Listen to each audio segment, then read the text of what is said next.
All right, man. Got my guy, Mr. Berto himself. I think this gonna be a dope episode. So as I always tell everybody else, I appreciate you for being a guest on the Some Get It Some Done podcast. And as I was saying, I think this one gonna be dope because I know Berto, but I don't know Berto. So this interview is going to be enlightening for me too. So I Yeah, can't wait to hear about the journey, and learn some new stuff. let's go, man. Thanks for having me, bro. For real, I Yeah. appreciate it, man. Looking forward to this. Let's do it. Let's do it. So I always like to, kind of take people on a journey of who the people are that I'm interviewing. So let's kind of just start off with just some young Berto, like some younger days, maybe the ages 0 to 5, 0 to 8, some real, real young stuff so we can have a foundation of how we got to this point. So, man, so Berto, a lot of people that's just start with the name Alberto. A lot of people be like, man, this what is he, man? My daddy from Cuba, my mama from Lubbock. They met a while back, and here I am. So that's where the name come from. Man, I started over on the E, man. Born and raised in Green Fair. Green Fair, baby. About 6, 7 years old, my mama ended up moving out to the west off of Frankfurt, and we've been on this end ever since. But yeah, man, started off in Green Fair, and that's where I started. I think that's kind of how we got connected, man. My pops was married to Big Trash Mama, Yeah, man, Alberta.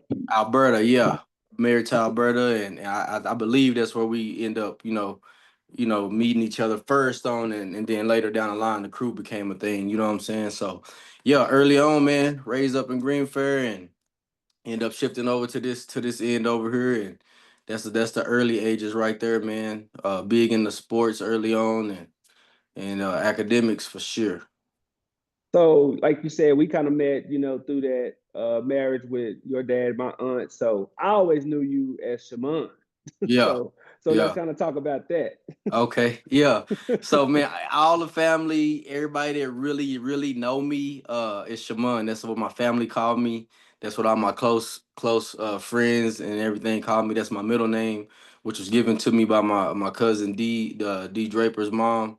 She gave me my middle name. May she rest in peace. She gave me my middle name, and then I'm named after my pops. First and last name after my pops. So everybody in school and extracurricular activities and out in the public know me as Berto.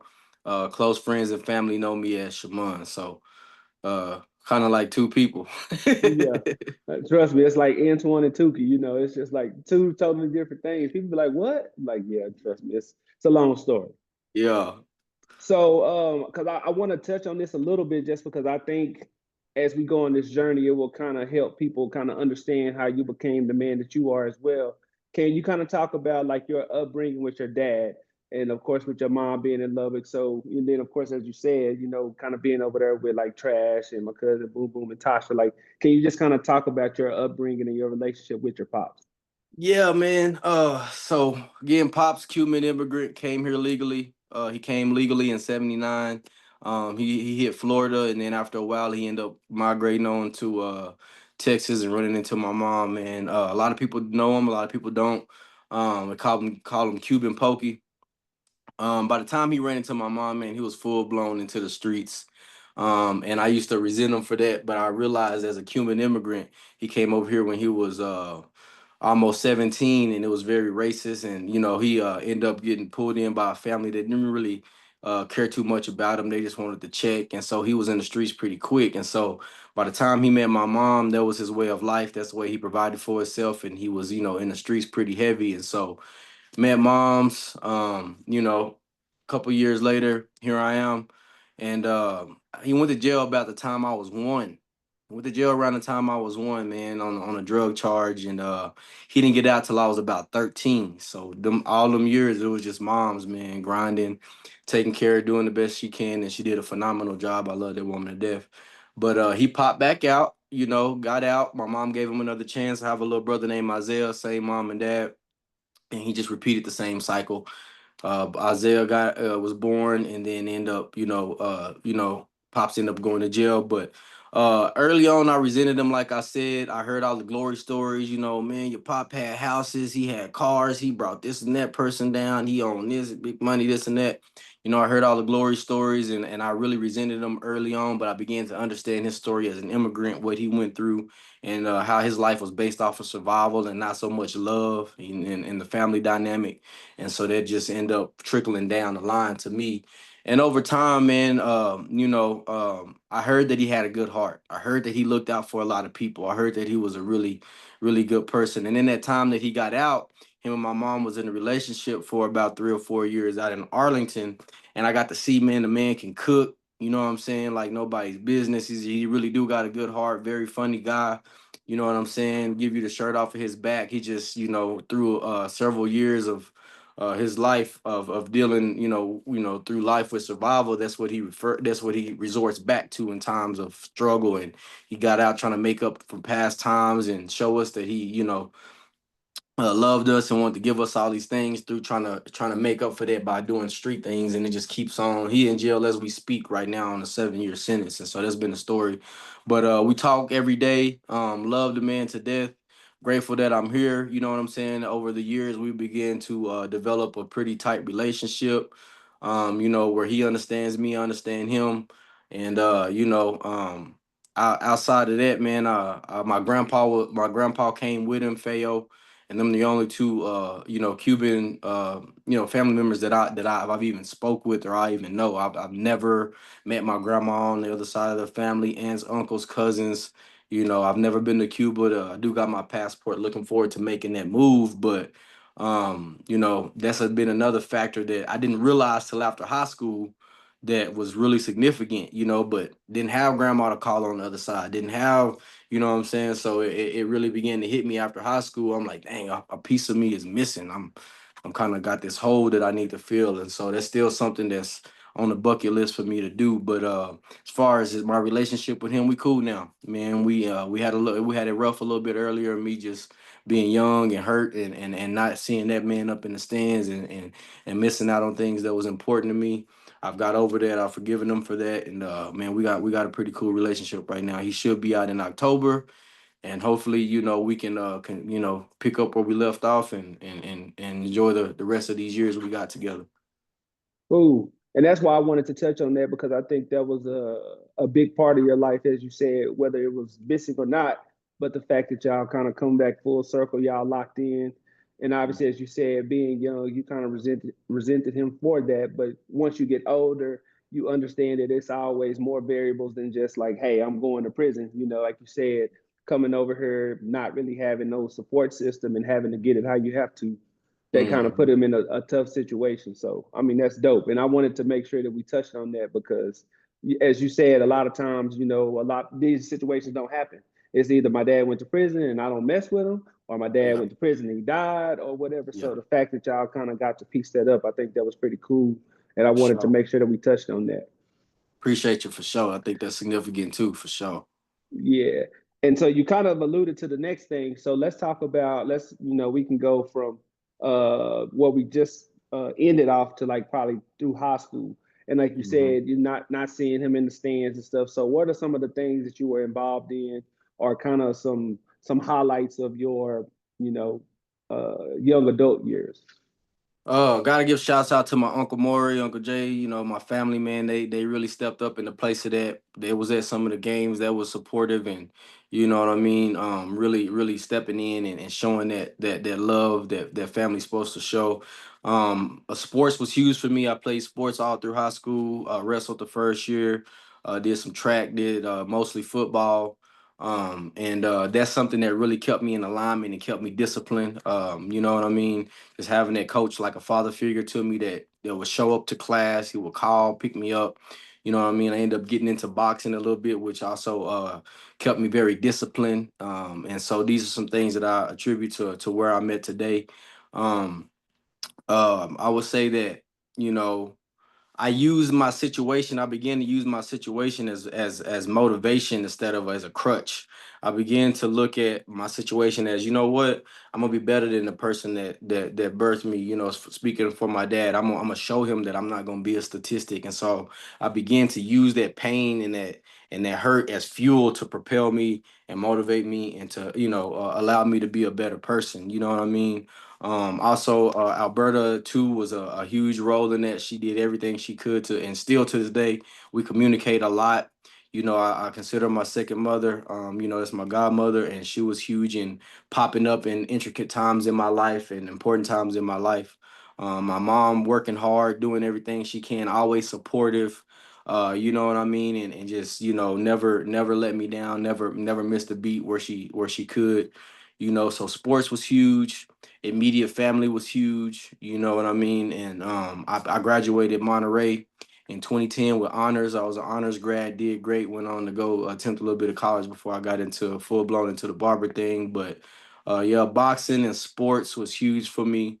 Um, you know, honor roll student, didn't get in much trouble. You know what I mean? Really, high school was a blast, man. I had great grades, great friends, and I had a great experience in high school.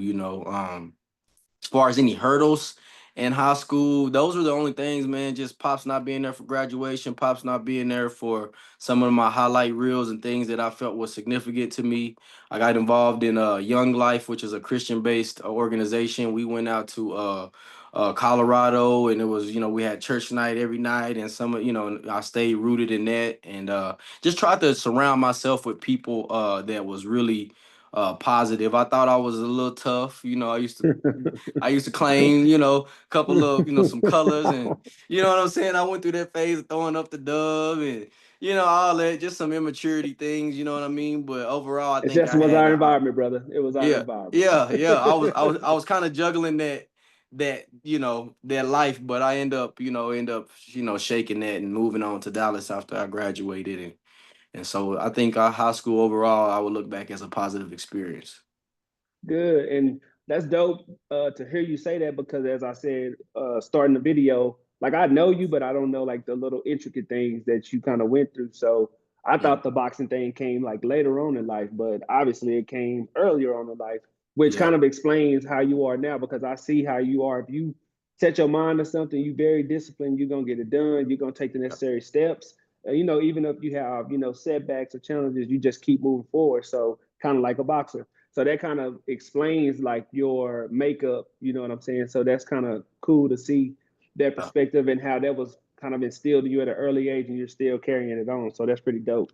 Sure. Started when I was 13, man. Shout out to Scoop. I don't know if he's still around, but Scoop got me involved in that when I was 13. Okay. I actually boxed with the Lubbock Matadors Boxing Club at in Green Fair before it got knocked down. So this started Oh, early. Yeah, this started early. okay. And I ain't Yep. gonna lie, like I was really not into the boxing thing like that. I think I knew like what was his name? Like Orland Norris, I believe. Yeah, Just Orland because and I was Terry. yeah, because like I went to school with their nephews, like Tyrell and them. So I knew who they were, and then of course I knew Dre was involved in it back Yeah, in the day and like Ira, but I wasn't really into to the combat sports. I ain't gonna lie, I was a lover. yeah, So yeah, I yeah. was You I was a knew I player, wasn't man. made man, I wasn't made up for that. I wasn't. So I'm gonna just be Yeah, honest. It wasn't my thing. So for sure. so let's progress on. Yeah, I like the way that I have this thing structured as I tell everybody. It kind yeah, of flows like perfectly because every time yeah, I have like these talking points, y'all lead right into it. So yeah, you let's talk about your move after graduation, kind of what sparked the move specifically to that area, and kind of yeah. what were some of the things you were doing. Yeah, man. So I graduated when I was 17. I moved out when I was 17, and me and my boy Miles Kelly, man, hope he doing all right out there in San Antonio. We end up roommating for about 2 years over there. It was called Gatewood back then. Now I think it's called Boston Creek over there on 42nd in Boston. But we roommated, man, party, house parties, drinking, kicking it, smoking, playing the game. All that, man. But I kept two jobs. I was working at doing call center work. And I was at the time I was helping Boom Boom Trash Brother. I was helping him reload bread in the mornings at United On and his stuff route. like that. Yeah, and I just never really got into too much. But at a certain point, man, I started hollering at my boy. I said, bro, we got to do something different, man. You know what I'm saying? Like, so we decided we was gonna do the buddy system in the army. You know what I mean? And he ended up going on and doing that, but I ended up getting cold feet on him because I didn't really understand the job part. I'm just thinking about ducking bullets. I'm like, no. So like we going through the whole process of getting talking to recruiters and all that, and I said, man, my sister had already moved out to Arlington, and one of my close friends at the time was living in Arlington. His name was Chris. He was already living out there, so it was kind of like already kind of set up. So that's actually what I did. I shot out to Arlington. I stayed with my sister for a few months. My mom ended up coming 6 months after that and living out there with us. She just wanted to be around her kids, so that really helped me do what I needed to do. But yeah, it was just to a point where I just always had this intuition, and I was like, man, we gotta switch the game up, bro. We gotta do something.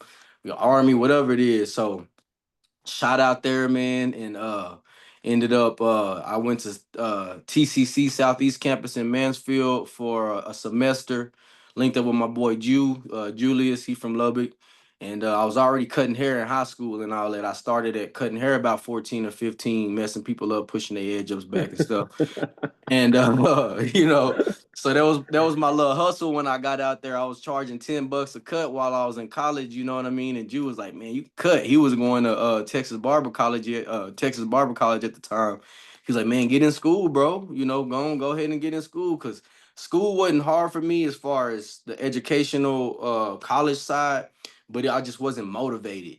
And so I dropped out, went to Mid Cities Barber College in Grand Prairie, passed with flying colors. I actually went back to college after I got my barber license, and I was taking a few classes a semester while I was still in, cutting professionally. And then I didn't stop going to school until I got to move back to Lubbock. But 4.5, almost 5 years in Arlington.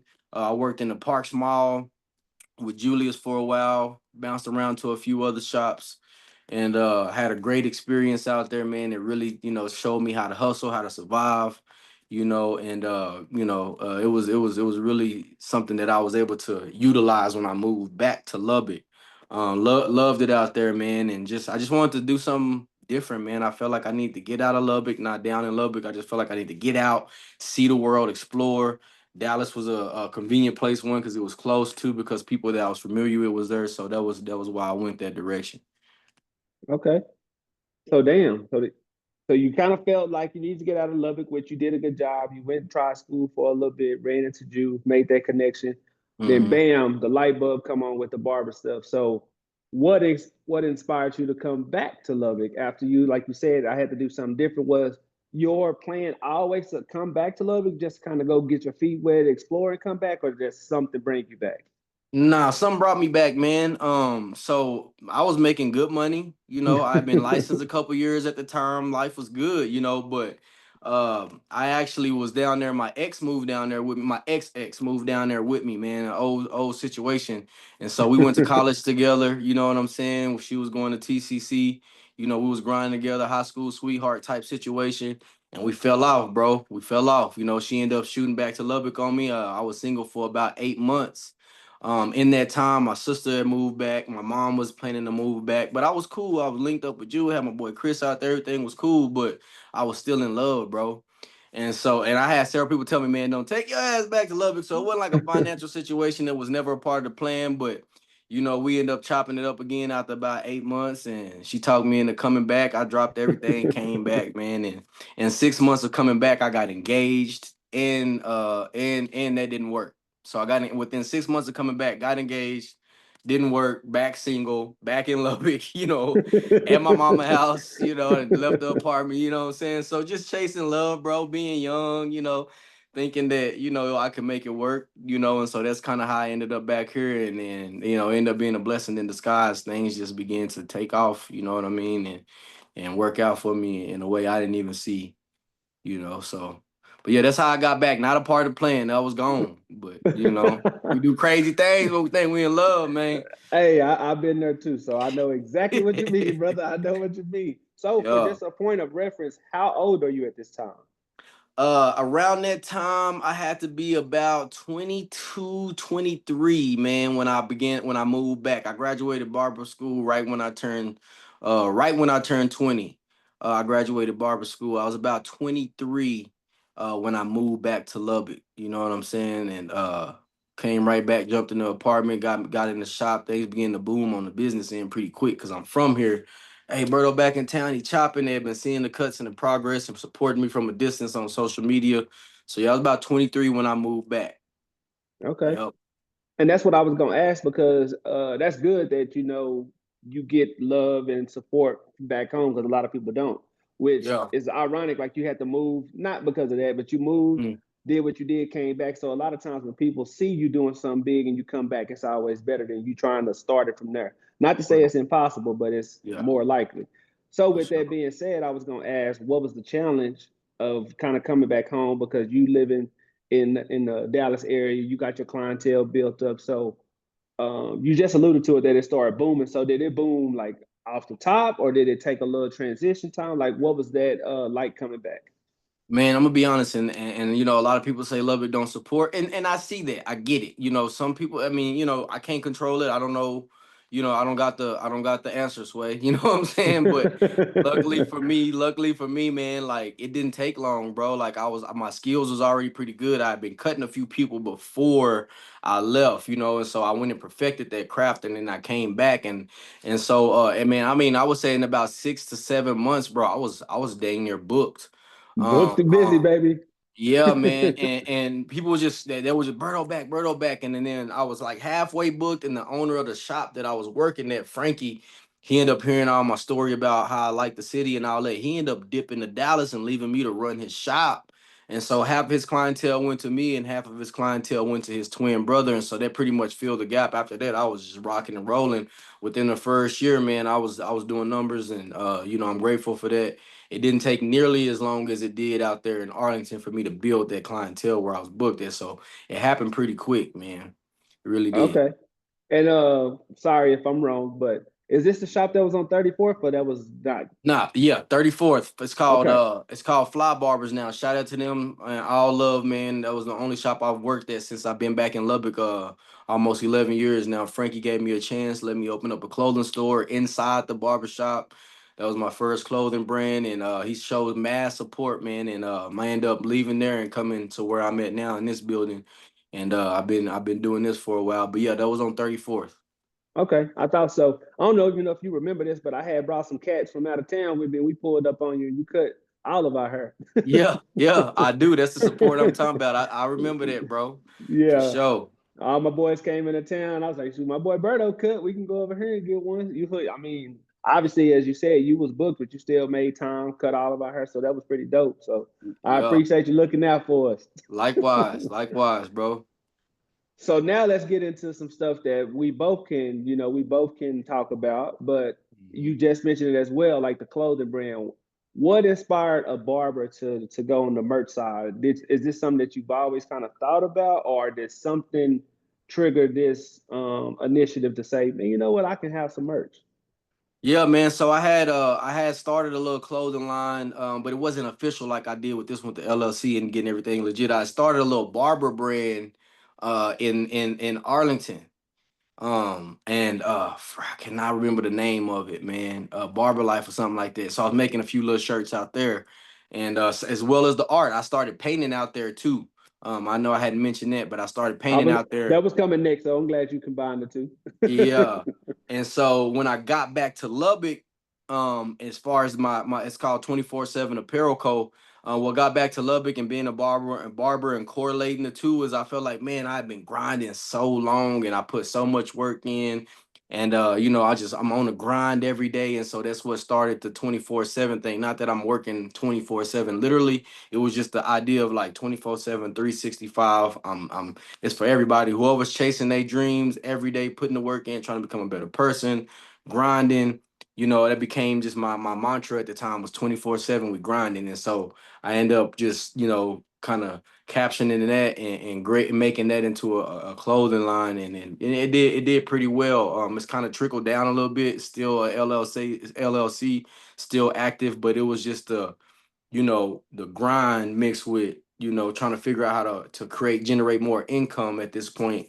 And then so I kind of merged the two together, and that's kind of how that started, just trying to put that mindset and that grind onto something that you can see and people can relate to and get behind. Okay. And as we just mentioned about the barber and the merch and then the art stuff, Can you talk about like what it was like? Because I see you post it all the time on Facebook. Like what it's like being an entrepreneur, and just talk about those three things. We'll get into the other shops and the other stuff you have going on, but just those three things alone. Like what was the grind like for you? What was a typical day like? How hard was that to do to manage those three things? Right. So art, clothing, barbering. So I'm gonna run it back a little bit because I started painting in Arlington too. And I'm always been into it, even in high school and stuff. I just been into the arts, you know what I mean? And art class was one of my favorite electives, you know what I'm saying? So what really dove me into the art thing outside, we'll talk about how hard it was to manage all that. But whenever the past flame took off on me, I dove into art heavy. I ended up accumulating probably about 50, 60 art pieces in my apartment, bro. It was just something that I did in my free time along with crafting brands to help me cope, bro. Art is actually a form of therapy. It ain't even really matter what you put together. It's just the act of doing it, the process of creating something artistic. Music, I would have my little drink. I go to Hobby Lobby or Michael's and get some canvases, and it was like a vibe I created. You know what I'm saying? I ended up opening up the art lounge, which but it was like a vibe that I created for myself in order to cope and get through my situation. And it just ended up changing my life dramatically, man. And so as far as hard balancing it, thank God I got a daughter that's gonna be 2. She'll be 2. Oakland will be 2 next month. But beforehand, I didn't have any kids, so I had all of this time. And so I'm a great steward of my time, I would like to think. And so I just tried to feel it, especially that's that city hustle I'm talking about. You know what I'm saying? I end up just realizing that, I gotta hustle. I gotta come up with something. So I started selling these pieces, these art pieces that I was making. And when I wasn't cutting, I was crafting. When I wasn't crafting, I was cutting. I haven't owned a game system since the PS2, not knocking nobody on that or nothing, but yeah, when I got out there, I had to get it. And so I was selling pieces in the barber shop, you know what I'm saying? Painting barber poles, selling my little merch in the barber shop. This is in Arlington. I end up merging that down here, and it's crazy you ask about the art because the 24/7 Apparel Co store in Frankie's was, I got pictures of it. It had a wall full of art, and then the other side was all my clothing line. So I was actually selling art and clothing in that store. And so, man, Ooh. I mean, and D will tell you because me and D was roommating for a while before I ended up moving out with him and buying the crib and doing some other things. But I used to be up two till about 1, 2, 3 o'clock in the morning, man, pressing shirts, doing canvases. You know what I'm saying? It was just that's why I call it 24/7. I got video footage of this, man. Get off work, get on the arts, get on the shirts. It was a lot, man. I sacrificed a lot, and I still do sacrifice a lot. But it was just a passion. It was just something that I was just driven by, and I'm still driven by to this day. And so I'm glad you touched on that because I'm in this brand academy right now, and they kind of talk about with before they went full blown with their brand, they kind of used to work and then get off work and go do that. Hmm. So, what is the thing that kind of pushes you to go? And I know like Oakland, we can discuss that a little bit later, but like Yeah. before Oakland, like what is something that kind of kept you motivated? Because I know some people it's strictly dollars, and then some people it's arts. Like was it the combination of the two? Like what for the people who gonna watch this, what is something that keeps Berto motivated to do those things and just the 24/7 grind? Early on, man, kind of similar to my pops, it was just a place of survival. I just did not want to be a statistic. I didn't want to be broke and poor and dependent on other people and all that type of stuff. And so it was just about the bag at first. And I think that a lot of people, especially coming from where I'm come from, kind of start like that. And as I begin to mature and grow and to really understand my place in life and my purpose in life, it became about legacy. It became about generational wealth, and not just in finances but in the mindset, you know what I'm saying? And so as time began to evolve, years into my entrepreneurship, I began to not more the money started coming as a result of being passionate, as a result of trying to help other people. And so what kept me motivated is just seeing the feedback that I was able to get, and seeing people who were inspired. And I got countless messages and people giving me my flowers for whatever reason it may be.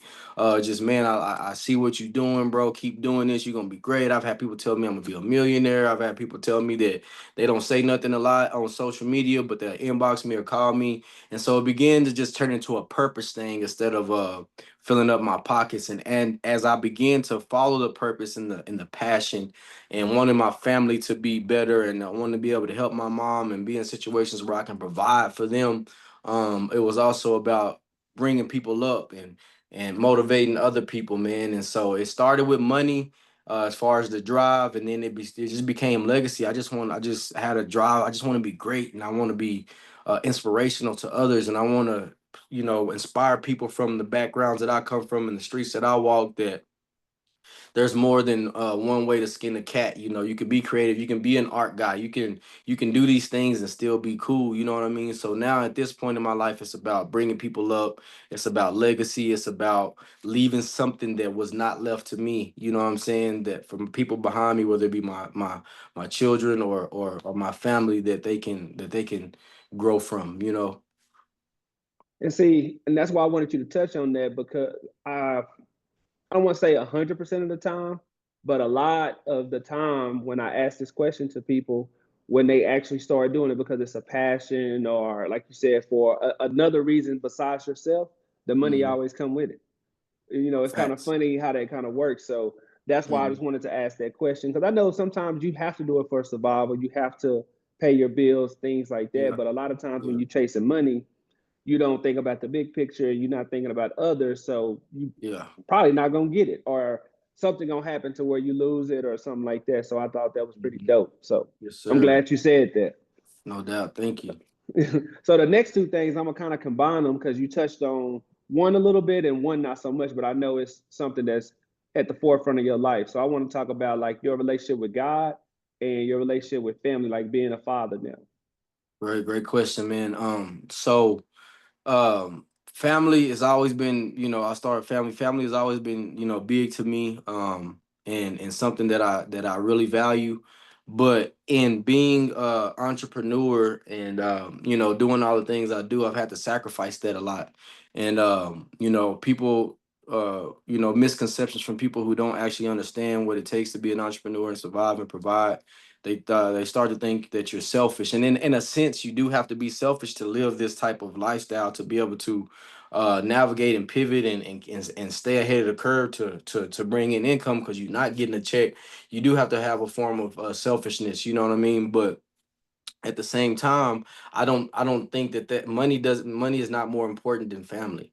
Money is will never be more important than family. Family is the most significant thing in my life and should be in all of our lives. But at 32 now, I've realized, and I've realized it beforehand, it's been an ongoing battle for me to balance family and entrepreneurship, and it's really been something that I've struggled with, and something that really draws in a little bit of pain, because I've missed things, and I've sacrificed a lot of stuff that I wish I wouldn't. And I thank God that my mom and my pop's still here, and I began to cultivate those relationships, especially with moms and my little bro, And so and they understand. They've been very understanding. They've been very supportive. They don't bash me about that. But at this point in my life, and this is going to trickle into the God thing in my relationship with God.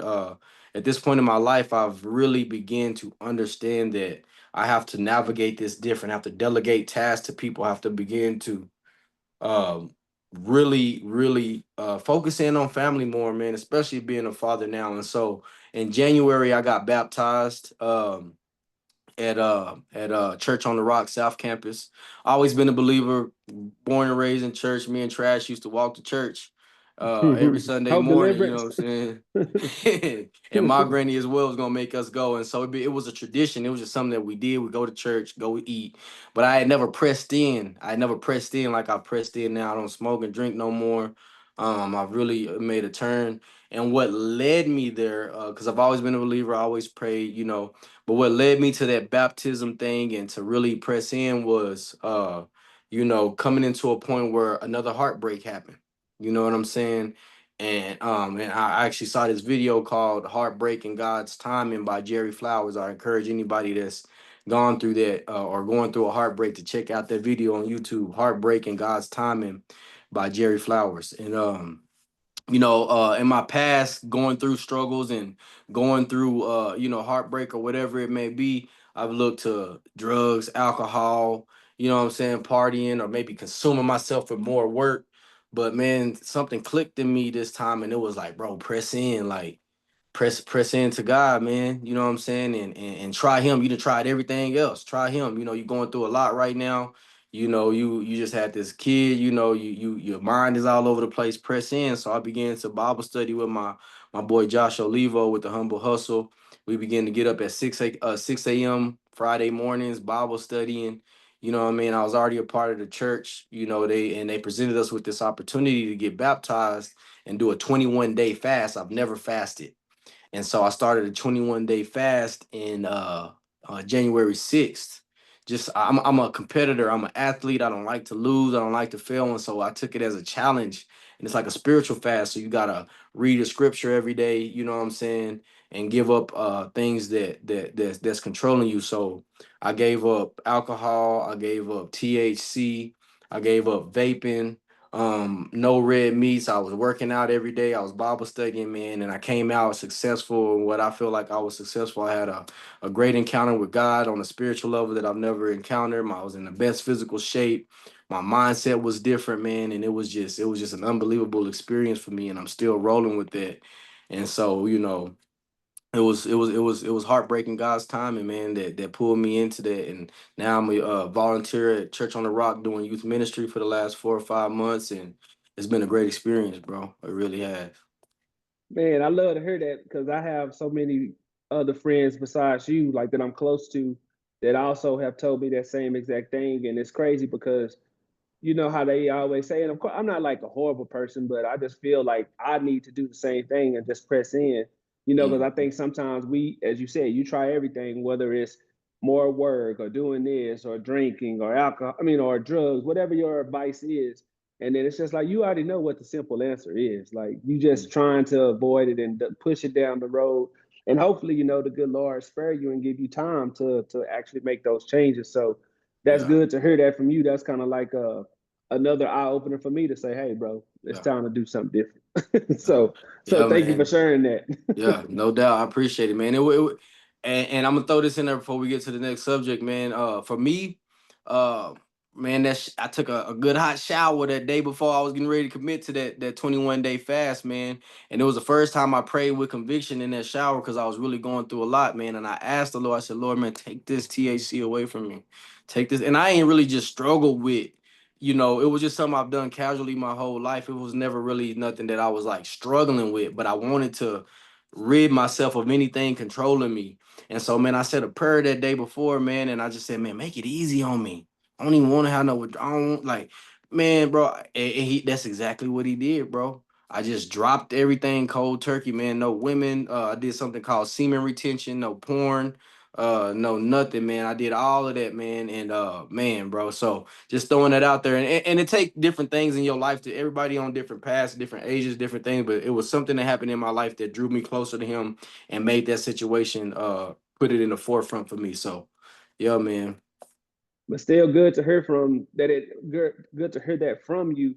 But also sometimes, me doing the pod with you, they could Yeah, have been my sign or whoever gonna watch it. They could be their sign as well. So it sure. don't, like you said, sometimes it's something that happens to you, but you can Yeah, see sometimes it's like, oh, I don't want it to happen to me, or I don't want it to get to the point to where I have to get there. So yeah, thank you for sharing that because I'm sure not only myself but the other people who watch this, somebody gonna take that and be like, yeah, that was my sign too. for sure. I hope so, man. That's my purpose. Hey, I only got a few other topics, but I think I would be remiss if I didn't ask this. Like, who are some of the people? And I know, like you said, your mom for sure. So we Mhm. gonna already put that one out there, and maybe some other. I mean, my Yeah, aunt Alberta as well. But who are yeah. some of the men that you kind of looked up to, or that provided you with some guidance on this journey of your life? Right. Early on, man, very, very early on, starting from the beginning and kind of flowing up as different people became, impactful in my life, man. My cousin Dash, may he rest in peace. He kind of was in the forefront of that kind of clothing line thing too that I forgot to mention. Just with his swag and you know his personality and things he did make me want to just it made me want to dress the part and be swaggy and fresh. You know what I'm saying? And so that was kind of the motivation. Somebody I looked up to, his brother D that I've mentioned before. In a way where you know not having his mom, you know, losing multiple siblings, and the way that he has gone on to get his master's degree and do great things in life. You know what I'm saying? He was one of them guys that, you know, I seen how he navigated his stuff, and yeah, he wasn't perfect, and he, you know, went through some things and in his life that he had to learn from. But overall, he triumphed, and he was able to, come out and do some great things in life and be a great man. So, Dash, my cousin D, my uncles, of course, like I mentioned, they've supported me early on, and you know never been in any type of trouble on that end, and my pops in a way where you wouldn't think, but him and his glory stories and all the things that he done in the streets motivated me in a way, and I think it wouldn't some of that grind came from him, and also some of that motivation came from not wanting to be like him. You know what I'm saying? And so, like I said, yeah, D, Dash, my uncles, my pops, and sports early on. Like I said, my boxing coaches, football coaches, and stuff like that. I hope I'm not leaving nobody out, man. But yeah, those are some of the top men in my life that motivated me for sure. Good. I mean, I think those are some good people, no matter how you look at it, because they did something that you needed on this journey. You know, like you said, whether it was a coach, your cousin, or whoever, like they all played a little part or a major part in who you become today. So I always Mhm. like to say that, and it's not to exclude the women because we all know most of the time a woman probably played a major part in our life. So we always give them credit, but I feel Yeah, sometimes as men, we don't share the men that played that part because sometimes they need to hear it too, but also for us we can be there for somebody else as well. So that's why I always try to like to highlight the men as well. so So the last thing that I wanted to kind of touch on is if you want to share, it's up to you because I mhm, mean it's your business. But I, mhm, I always felt this way, and I think I've told you this before, and I'm gonna tell you on air. Like you one of the most multifunctional, faceted people that I know. You can mhm. go get a haircut, you can paint some stuff for people, you can box, like you do so much. Yeah, So I wanted to kind of let the people into your world currently. If we didn't mhm, came on this journey, so if you don't mhm. mind kind of sharing like some of the investments you have or some of the things that you are directly involved in currently right now. Got you. So at this point, man, I've been an entrepreneur for and self-employed for about 13 years, 14 years, no job or anything like that, just depending on my God-given talents and stuff like that. So currently, I own West Texas Barber Academy. Um, I've done my research, and as far as I know, this is the first Black-owned, African-American-owned barber school in Lubbock, Texas. I'm still cutting hair part time. I'm being an instructor here. I also own Studio 24/7 Beauty Salon, which is a salon that's been open 4 years. Just got my last chair filled, so I got 8 women. I'm fully staffed over there. That's been going pretty great. That's the first business that I've owned that I don't have to be in there physically to maintain it, and which is pretty cool. I've always desired to do this. So, the clothing line, 24/7 Apparel Co. It's still booming. It's kind of taking a lean towards the faith side. I've been producing some stuff like that. So I got the clothing company, the barber school. I'm still cutting part time. The salon. And then on the back end, I got a couple little side hustles, man. I do still sell artwork. I had the 24/7 art lounge for 4 years, closed that down due to COVID, but I do still sell artwork and do artwork. I got into the fragrance business back in Dallas. I just seen the dude coming into the barber school selling fragrances, end up finessing him, talking to him, and finding out how he was doing that. And I was selling it back then. Things boomed for me here, so I let it go. But back on that, selling the fragrances. And it's just I can't explain it, man. I've just been blessed by the Most High. That's the only explanation to give me all these skills and these talents and these ideas and to be able to execute them. And so right now I'm juggling basically like three businesses, three, four businesses. I got two LLCs, two DBAs. I'm doing taxes and bookkeeping, and I got three, four Wi-Fi's. I mean, it's a lot right now, man, but I prayed for it, I grinded for it, and God put me in this position. And so I'm grateful for the ups and the downs. And so, yeah, right now I'm juggling, about, I would say about four businesses right now. I'm juggling at one time, doing it all by myself, man. Well, salute to you for one for being an entrepreneur for 13 years. Like that's something that shouldn't be taken lightly, should be highlighted and applauded. So salute to Man, you for that, because there's thank you, not a bro. lot of people that's doing it, especially black men.